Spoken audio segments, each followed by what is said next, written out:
উগ্র হিন্দুত্ববাদ বাংলাদেশে ভয়াবহ আকার ধারণ করেছে। হিন্দুদের এক ধর্মগুরুকে জামিন না দেয়াকে কেন্দ্র করে তারা নজিরবিহীন তাণ্ডব চালিয়েছে, এমনকি একজন তরুণ আইনজীবীকে কুপিয়ে হত্যা করেছে। এই ধরনের পরিস্থিতিতে আমাদের করণীয় কি? ঝামেলামুক্ত থাকার জন্য বিয়ে না করার সিদ্ধান্ত নেওয়ার বিধান কি? বিয়ে করলেও ঝামেলা কমানোর জন্য সন্তান গ্রহণ না করার সিদ্ধান্ত করা যাবে কিনা? হলো সাম্প্রতিক সময়ে ঠুনকো বিষয়কে কেন্দ্র করে এক কলেজের শিক্ষার্থীরা আরেক কলেজে ভাঙচুর করছে, মারামারি করছে। শিক্ষাক্ষেত্রের এই অধপতন রোধে অভিভাবক হিসেবে আমাদের করণীয় কি? এশার নামাজের জামাতের সময়ের ভিন্নতার কারণে এক জায়গায় নামাজ পড়ার পর অন্য জায়গায় আজান শোনা যায়, দুই আজানের কি জবাব দিতে হবে?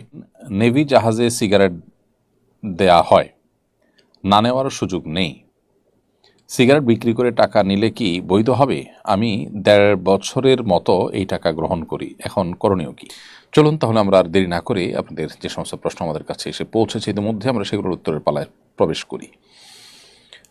প্রথমে যে প্রশ্ন আমি দেখতে পাচ্ছি, ঝামেলামুক্ত থাকার জন্য বিয়ে না করার সিদ্ধান্ত নেওয়ার বিধান কি? বিয়ে করলেও ঝামেলা কমানোর জন্য সন্তান গ্রহণ না করার সিদ্ধান্ত করা যাবে কি না?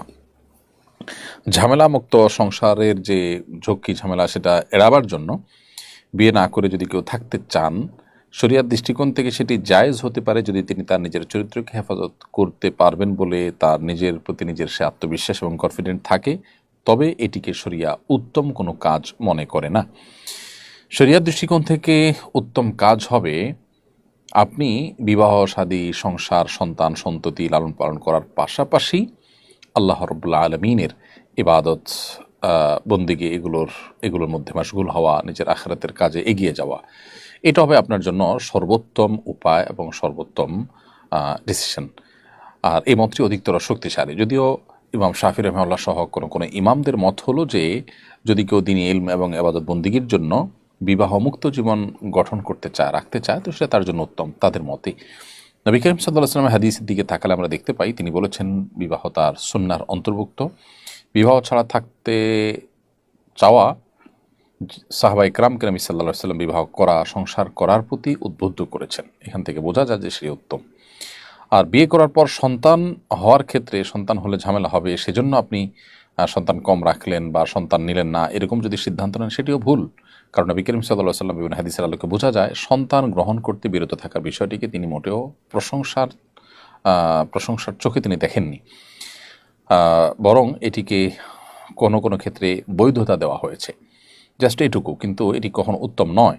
নবী রাসূলদের আল্লাহ সুবহানাহু ওয়া তাআলা যে সন্তান সন্ততি দিয়েছেন, সংসার তাদের ছিল, এরপরে তারা নবী রাসূল হয়েছেন, যদি এটা উত্তম হতো সন্তান গ্রহণ না করাটা, তাহলে সেক্ষেত্রে তারা কিন্তু সে পথে যেতেন।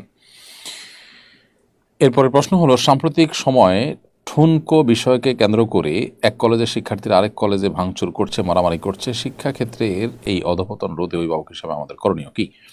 আমরা বরাবরই বলে আসছি যে নীতি নৈতিকতার যে গুরুত্ব, সেই গুরুত্ব যদি আমাদের শিক্ষা খাতে, আমাদের সিলেবাসে, আমাদের পাঠ্যপুস্তকে না থাকে, তাহলে সেক্ষেত্রে আসলে এই শিক্ষা আমাদেরকে কখনো মানুষ হিসেবে গড়ে তুলবে না। আর এই কারণেই আমাদের পাঠ্যক্রমে, আমাদের পাঠ্যপুস্তকে দ্বীনি শিক্ষা এবং নৈতিক শিক্ষা এবং নীতি নৈতিকতার চর্চার বিষয়টাকে বিশেষভাবে গুরুত্ব আরোপ করতে হবে। সেটা যদি করা যায় তাহলে সেক্ষেত্রে এই পরিস্থিতি থেকে হয়তো কিছু আমরা উত্তরণের পথ খুঁজে পাবো।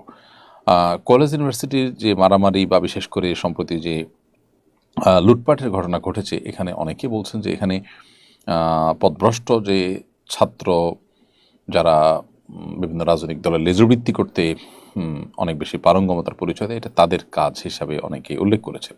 যদিও আমাদের দেশে এ ধরনের ঘটনা শিক্ষা প্রতিষ্ঠানগুলোতে নতুন নয়, প্রায়শই হয়ে থাকে। অতএব নৈতিক শিক্ষার গুরুত্ব সর্বস্তরে আরোপ না করলে এই সমস্যার সমাধান হবে না। কোরআন এবং নবী সাল্লাল্লাহু আলাইহি ওয়াসাল্লামের সিরাতের চর্চা আমাদের মধ্যে বাড়াতে হবে। আল্লাহ তাআলা আমাদের সবাইকে সেই তৌফিক দান করুন। মোহাম্মদ রাশিক শাহরির আপনি লিখেছেন আইডি থেকে, এশার নামাজের জামাতের সময়ের ভিন্নতার কারণে এক জায়গায় নামাজ পড়ার পর অন্য জায়গায় আজান শোনা যায়, দুই আজানের কি জবাব দিতে হবে? দুটি আজান যদি শোনা যায়, আপনি প্রথমে যেটা শুনছেন সেটার জবাব দিবেন এবং সেটার জবাব দিয়ে আপনি যদি শেষ করেন, এর মধ্যে বা শেষ করার আগেই যদি আরেকটা আজানের শুরু হয়ে যায়, তো আপনি যেটা শুরু করেছেন সেটার জবাব দিয়ে শেষ করবেন, এটাই আপনার জন্য যথেষ্ট ইনশাআল্লাহ। আপনি যদি আরও কোনো আজানের জবাব দিতে চান বা আরও কোনো আজান শুনতে পান এর পরে এবং সেগুলোরও জবাব আপনি দিতে চান, দিতে পারেন, কোনো অসুবিধা নেই। এটা হলো মৌখিক জবাব। এমডি আবু বকর সিদ্দিক আপনি লিখেছেন, নেভি জাহাজে সিগারেট দেয়া হয়, না নেওয়ারও সুযোগ নেই। সিগারেট বিক্রি করে টাকা নিলে কি বৈধ হবে? আমি ১.৫ বছরের মতো এই টাকা গ্রহণ করি, এখন করণীয় কি?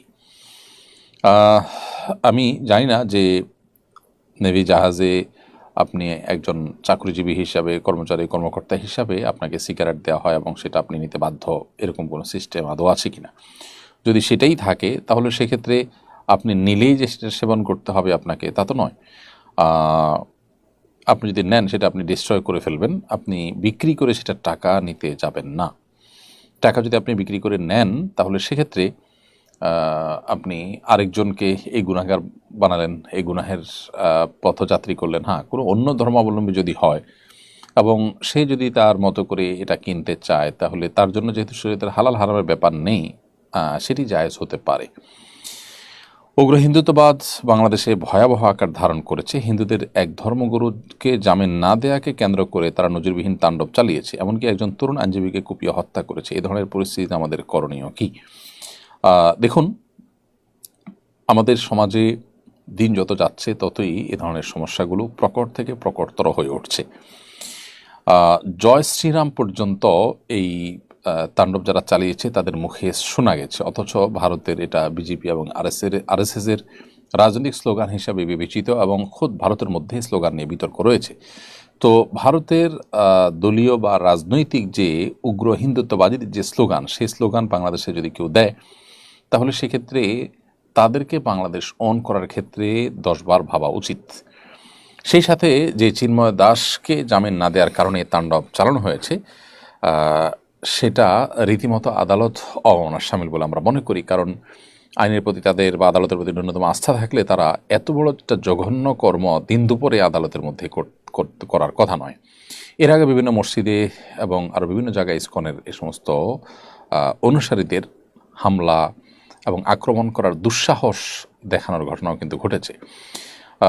এই প্রতিষ্ঠানটি বা এই সংগঠনটি এবং তার অনুসারীরা এদেশের হিন্দুদেরকে মুসলমানদের মুখোমুখি করে হিন্দুদেরকে উস্কে দিয়ে, এক শ্রেণী হিন্দুদেরকে উস্কে দিয়ে এখানে তারা কোনো সুবিধা আদায় করার অপচেষ্টায় লিপ্ত কিনা সেটি খতিয়ে দেখার যথেষ্ট সুযোগ আছে। আন্তর্জাতিক ইসকন, যেটি ইসকন আপনার আমেরিকা থেকে এটি প্রতিষ্ঠা হয়েছে আমরা জানি, এবং তাদের পৃথিবীর বিভিন্ন প্রান্তে তাদের শাখার প্রশাখা রয়েছে। তো সেই ইন্টারন্যাশনাল ইসকন টুইট করে এই ঘটনায়, অর্থাৎ চিন্ময় দাসকে গ্রেপ্তার ঘটনায় ভারতের হস্তক্ষেপের কথা জানিয়েছে। এটা রীতিমতো বাংলাদেশের সার্বভৌমত্বের উপরে আঘাত এবং এটি বাংলাদেশের মানুষের জন্য চরম অবমাননাকর এবং অপমানকর। এরকম পরিস্থিতিতে বাংলাদেশের সর্বস্তরের মুসলমান, এমনকি শান্তিকামী যে হিন্দু ভাইরা আছেন, তাদেরও এখানে ঐক্যবদ্ধ থাকা উচিত এবং অন্যান্য ধর্মাবলম্বীদেরও ঐক্যবদ্ধ থাকা উচিত। এবং এ ধরনের পরিস্থিতিকে ট্যাকেল দেওয়ার জন্য যারা উগ্রবাদী তাদেরকে আইনের আওতায় এনে সর্বোচ্চ শাস্তি যেমন দেওয়া উচিত, এবং এখানে কোনো প্রকার নমনীয়তা গ্রহণযোগ্য হবে না। কারণ এই সামান্য কয়েকজন মানুষ তারা যখন উগ্রবাদের সাথে জড়িয়ে যাচ্ছে, তারা যখন সন্ত্রাসের সাথে জড়িয়ে যাচ্ছে, তারা যখন নানাভাবে হুমকি ধামকি দিচ্ছে আমাদের দেশের সাম্প্রদায়িক সম্প্রীতির যে উজ্জ্বল ঐতিহ্য আছে সেটাকে যে কালিমা লেপনের চেষ্টা করছে, এটার ব্যাপারে আমাদের সজাগ থাকতে হবে এবং এদেরকে কঠোর হস্তে দমন করতে হবে। অন্যান্য হিন্দু ভাই বোন যারা শান্তিপূর্ণভাবে সহাবস্থান করছে আমাদের সাথে, তাদের প্রতি শরিয়া দৃষ্টিকোণ থেকে একজন মুসলমান হিসেবে আমাদের যে শান্তিপূর্ণ সহাবস্থানকারী অন্য ধর্মাবলম্বীদের প্রতি সদাচরণ করার নির্দেশ রয়েছে আল্লাহ সুবহানাহু ওয়া তাআলার তরফ থেকে, সেটি অবশ্যই যথারীতি বলবৎ।